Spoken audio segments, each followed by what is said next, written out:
குரு மூட்டை சுவாமி அவர்களின் பக்தர்களின் பொற்பாத கமலங்களை பணிந்து வணங்கி குரு மூட்டை சுவாமியின் யூடியூப் நேயர்களுக்கு வணக்கம் தெரிவித்து நேற்று 2 நாட்களுக்கு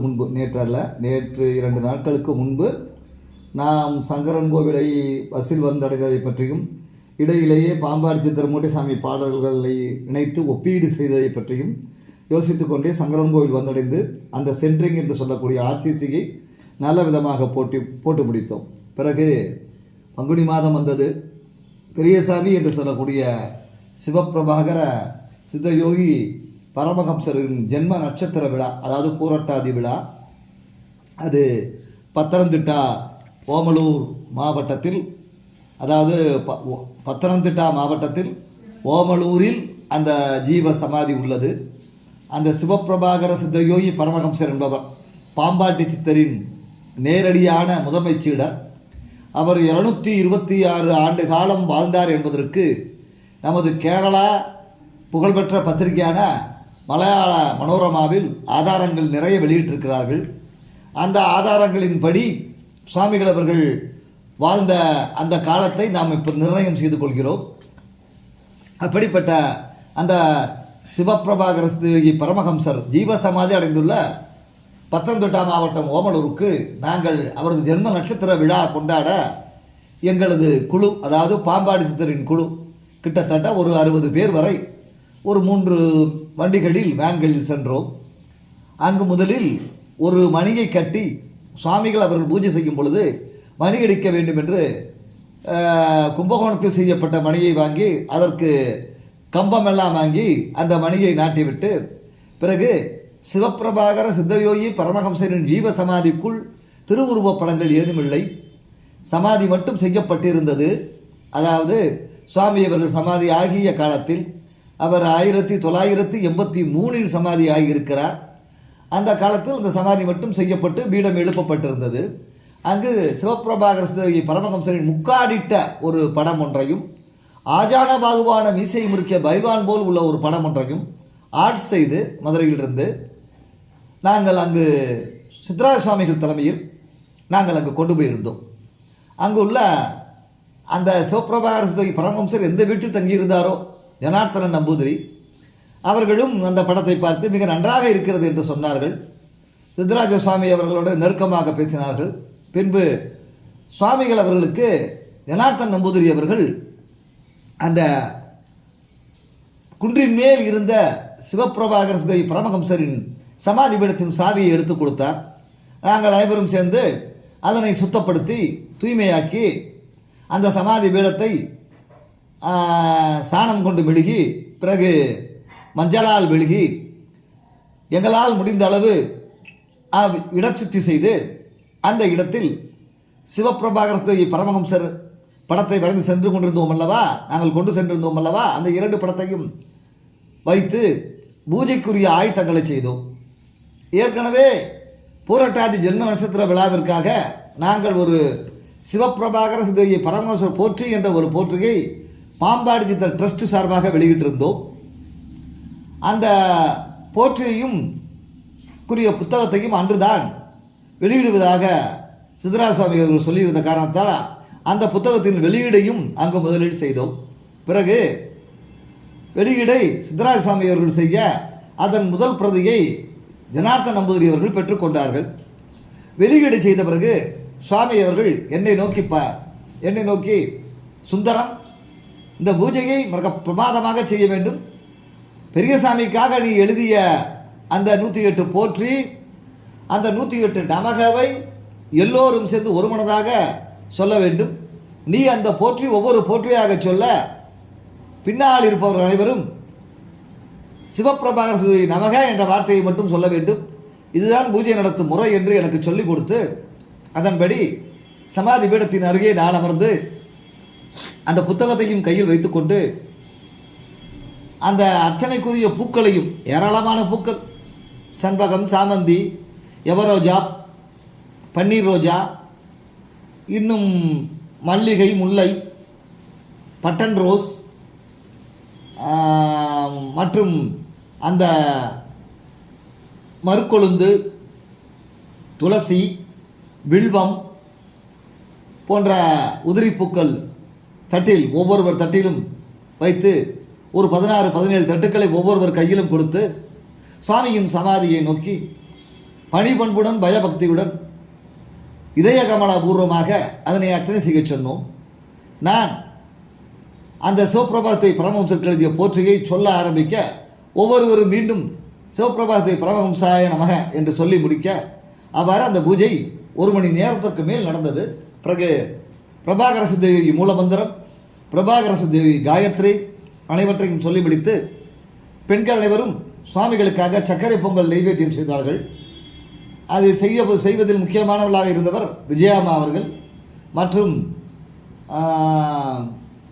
இபி ராஜேந்திரன் அவருடைய மனைவி ராஜேஸ்வரி அவர்கள், doctor Sankaranarayanan Srivilliputhur GH dean Sankaranarayanan அவர்களுடைய மனைவி அனுசுயா, சங்கரன் கோவிலிருந்து சென்ற மணிமேகலை அம்மா போஸ்ட்மேன் சாமியின் மனைவி, சங்கரன் கோவிலிருந்து சென்ற இன்னும் சில பெண்மணிகள் பெயர் மறந்துவிட்டது.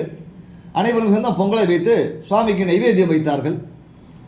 அதை நைவேத்தியம் செய்து சாமி அவர்களின் அந்த ஜென்ம நட்சத்திர போராட்டாதி திருவிழா பூஜையை நிறைவு செய்து ஜனார்த்தநாயர் அவர்கள் வீட்டில் எங்களுக்கு பிரமாதமான விருந்து ஏற்பாடு செய்யப்பட்டிருந்தது. நாங்கள் சென்றது ஒரு 65 பேர், அங்கு இருந்தது ஒரு 25 பேர். கிட்டத்தட்ட 90 பேருக்கும் வடை பாயாசத்தோடு சாப்பாடு, அக்கார வடிசல், கேரளா முறையில் செய்யப்பட்ட அவியல், இன்னும் பல பதார்த்தங்கள், கிட்டத்தட்ட 16 வகை பதார்த்தங்கள் தலைவாழ இலை போட்டு எங்களுக்கு விருந்து பரிமாறினார்கள். சுவாமிகள் அவர்கள் சிவபிரபாகர் அவர்கள் அமர்ந்து படுத்து தூங்கிய கட்டில், அவர் உட்கார்ந்திருந்த சேர், அவர் பயன்படுத்திய துண்டு வேஷ்டி அனைவற்றையும் தொட்டு கும்பிட்டு பக்தியோடு வணங்கினோம். அப்பொழுது ஜனார்த்தநாயர் அவர்கள் என்னிடம் ஒரு வார்த்தை கூறினார். தம்பி, நீ தானே இந்த வரலாறுலாம் எழுதுகிற பெரியசாமி வரலாறுலாம், ஒன்று கவனமாக ஞாபகம் வச்சுக்க. பெரியசாமி சாதாரண ஆள் இல்லைப்பா, பாம்பாட்டு சித்தர் தான் பெரியசாமியா இங்கே கூடு விட்டு கூடு பாஞ்சிருக்காருப்பா. இவர் 726 ஆண்டு காலம் வாழ்ந்திருக்காருப்பா. இதுக்கு மலையாள மனோரமாவில் ரெக்கார்டு இருக்குப்பா. அதே சமயத்தில் என் வீட்டுக்கு வரும்போதே அவர் வயசான ஆளாக தான் முதல்ல வந்தார். அப்புறம் இளமை தோற்றமுடன் மாறினார், திரும்ப வயசான ஆளாக மாறினார், திரும்ப இளமை தோற்றமுடன், இப்படி மாறி மாறி தோற்றத்தை மாற்றி மாற்றி கொடுத்தாருப்பா. என் வீட்டிலே இப்போ கிட்டத்தட்ட 40 வருட காலம் இருந்துட்டாருப்பா அப்படின்னு அவர் சொன்னார். அந்த குறிப்புகளையும் குறித்து கொண்டு பிறகு மணிமேகலை அம்மா போஸ்ட்மேன் சாமிகள் சங்கரன் கோவிலை சேர்ந்தவர்கள் அவர்களும் சொன்னார்கள். சாமிக்கு அவர்கள் அந்த ஓமலூரில் சாப்பாடு சமைத்து கொடுத்து சாமியின் துணிமணிகளை சுத்தப்படுத்தியவர்கள். எங்களது பாம்பாடி திருக்கோவில் ட்ரஸ்டின் முக்கிய உறுப்பினர்கள் அவர்களும் சொன்னார்கள். அதனையும் குறித்து கொண்டேன். அப்பொழுது எனக்கு ஒரு விஷயம் தெரிந்தது. என்ன விஷயம் என்றால், ஜனார்த்தனாய் அவர்கள் சொல்லிய பொழுது சுவாமிகள் அவர்கள் 83 ஜீவசமாதி அடைந்து விட்டார். ஆனால் நான் சாமிகளே உங்களை மீண்டும் எப்போது பார்க்கலாம் என்று நாங்கள் எல்லாம் கேட்டபோது, கண்டிப்பாக நான் மீண்டும் வருவேனப்பா, பழனியிலே காட்சியளிப்பேன், பழனியிலே தோற்றம் கொடுப்பேன், பழனியிலே இருந்து இந்த குருவுக்கான பணிகளை செய்வேன் என்று சொன்னார். அப்பொழுது எங்களுக்கு புரியவில்லை என்று ஜனார்த்தனாயர்கள் என்னிடம் கூறினார்கள். ஆனால் அவர் கூறியதை இப்பொழுது நான் சொல்லும்போது எனக்கு புரிந்தது. பாம்பாட்டு சித்தரின் அந்த ஆன்மா கூடு விட்டு கூடு பாய்ந்து ஓமலூரில் உள்ள சிவபிரபாகர பரமஹம்சரின் அந்த கூற்றுக்குள் புகுந்து அந்த கூடின் மூலமாக 726 ஆண்டு காலம் வாழ்ந்து பிறகு தன் கூடை ஜீவ அடக்கம் செய்யும் பொழுது அந்த கூட்டை பழனியில் உள்ள கணக்கன்பட்டியில் உள்ள அந்த கோம்பைப்பட்டி கிராமத்தில் உள்ள காளிமுத்து என்ற மூட்டை சுவாமி அவர்களின் திருவுடம்பில் புகுத்தி இருக்கிறார். இப்படித்தான் இந்த கூடு விட்டு கூடுவாயும் அந்த வித்தை நடந்திருக்கிறது என்பதை தெரிந்து கொண்டோம். ஆகவே நாங்கள் மூட்டைசாமி டு பாம்பாடி சித்தர் என்று எழுதி அந்த தலைப்பு கொடுத்ததற்கு காரணம் என்னவென்றால், முதலில் பாம்பாடி சித்தர், கூடு விட்டு கூடு வாய்ந்த பிறகு சிவபிரபாகர சுத்தேவி பரமஹம்சர், பிறகு கூடு விட்டு கூடு வாய்ந்த பிறகு அந்த கோம்பைப்பட்டியில் உள்ள காளிமுத்து சுவாமிகள் என்ற திரு உடல் பெயர் மாற்றப்பட்டு அவர் அழுக்கு மூட்டை சாமி, மூட்டை சாமி, கணக்கம்பட்டி சாமி, பழனிசாமி என்ற பெயர்கள் எல்லாம் இங்கு உருமாறி வந்திருக்கிறது. அதாவது எப்படி இதனை சொல்வதென்றால், இந்த கூடுவிட்டு கூடு பாய்கின்ற அந்த வித்தையினை அந்த பாம்பாடி சித்தர் மிக வலுவாக தனது பாடலிலே சொல்லி வருகிறார். ஏற்கனவே சொன்னோம், மீண்டும் சொல்கிறோம். கூடுவிட்டு கூடுபாயும் கொள்கையுடைய குருவின் வல்லவர் கூற வல்லவர் வீடு பெறும் வகையென மென்மேலும் காட்டும் மெய்க்குருவை பணிந்து நின்ற ஆராய் பாம்பே என்கிறார். அதாவது கூடுவிட்டு கூடுபாயக்கூடிய அந்த குருவின் வல்லவத்தை யாராலையுமே சொல்ல முடியாது. அதில் நிறைய அதிசயங்கள் இருக்குது, நிறைய ஆச்சரியங்கள் இருக்குது, நிறைய சித்துக்கள் இருக்குது, அட்டமா சித்துக்கள் இருக்குது. அவர் நமக்கு வீடு பெறும் வகையை சொல்லித் தருவார். அதாவது இந்த உலக வாழ்க்கையில் பிறந்து பிறந்து இறக்கிறதுலேருந்து வீடு பெறக்கூடிய, விடை பெறக்கூடிய பிறவாத பேரின்ப வாழ்வை சொல்லித் தருவார். அப்படிப்பட்ட மெய்க்கூறுவைத்தான் குண்டலினி என்ற இந்த பாம்பாய், அந்த குண்டலினியை பாம்பாய் நினைத்து அவரை பணிந்து ஆடுபாம்பே என்கிறார். அப்புறம் நாகர்முடி மேலிருக்கும் நாகப்பாம்பே, நச்சுப்பையை வைத்திருக்கும் நல்ல பாம்பே, பாதாளத்தில் குடிப்புக்கும் பைகோல் பாம்பே, பாடி பாடி நின்று விளையாடு பாம்பே என்கிறார். அப்புறம் என்ன சொல்கிறாரு பாம்பாடிச்சார் அதே பாடலில், மூண்டறியும் அக்குனிக்குள் மூழ்கி வருகுவோம், முன்னீருள் இருப்பினும் மூச்சடக்குவோம், தாண்டி வரும் வன்புலியை தாக்கி விடுவோம், தார்வேந்தன் முன்பு நீ நின்றாடு பாம்பே. அதாவது எவ்வளோ பெரிய அக்கினி தீ வளர்த்தாலும் அதுக்குள்ளே போயிட்டு நாங்கள் மேனி கருகாமல் அப்படியே போன மாதிரியே புத்தம் புது மலராக வந்துடுவோம். கடல் அதுக்குள்ளே போயிட்டு வெளியே வந்துடுவோம். எங்களை தாக்க வரும் வன்புலி, அது ஒரு அர்த்தம். அப்புறம் காமம், அதெல்லாம் வென்று நாங்கள் இப்பொழுது குண்டலடி பாம்பை எழுப்பி பாம்பு படமெடுத்து ஆடுவது போல் ஆடுகின்றோம் என்கிறார். செப்பரிய மூன்றுலகும் செம்பனாக்குவோம். அதாவது செம்ப பொண்ணாக்குறது சித்தர்கள் வித்தை நமக்கு தெரியும். ஆனால் இவர் என்ன சொல்கிறார் பாருங்க, செம்பை மட்டும் பொண்ணாக்க மாட்டோம், செப்பரிய மூன்றுலகம், இந்த 3 உலகமும் அதை செம்பொன்னாக்குவோம், பொன்னாக்கிடுவோம். சுத்தமான 24 கேரட் தங்கம். செங்கதிரை தன்கதிராய் செய்து விடுவோம். சூரிய கதிரை இவங்க தோன்றவும் செய்வாங்க, மறையவும் செய்வாங்க. இப்பெரிய உலகத்தை இல்லாமல் செய்வோம். இவ்வளோ பெரிய உலகம் இருக்குது பார்த்தீங்களா, அதை இல்லாமலும் இவங்களால் செய்ய முடியும். எங்கள் வல்லவம் கண்டு நீ ஆடாய் பாம்பே, நீ ஆடு பாம்பே, வேதம் செய்த சிருஷ்டிகள் போல் வேறு செய்குவோம். நல்லா கேட்டுக்கணுங்க, இதான் முக்கியமான வரி. வேதம்னா பிரம்மா செய்த சிருஷ்டிகள், படைப்பு. வேறு படைப்புகளை நாங்களே படைப்பு செய்வோம், படைப்பு தொழிலை. பிரம்மா தேவையில்லை. வேதனையும் எங்கள் கீழே மேவச் செய்குவோம், அந்த பிரம்மனையும் எங்களுக்கு கீழே வேலை பார்க்க செய்வோம். நாதனுடன் சமமாக நாங்களும் வாழ்வோம்.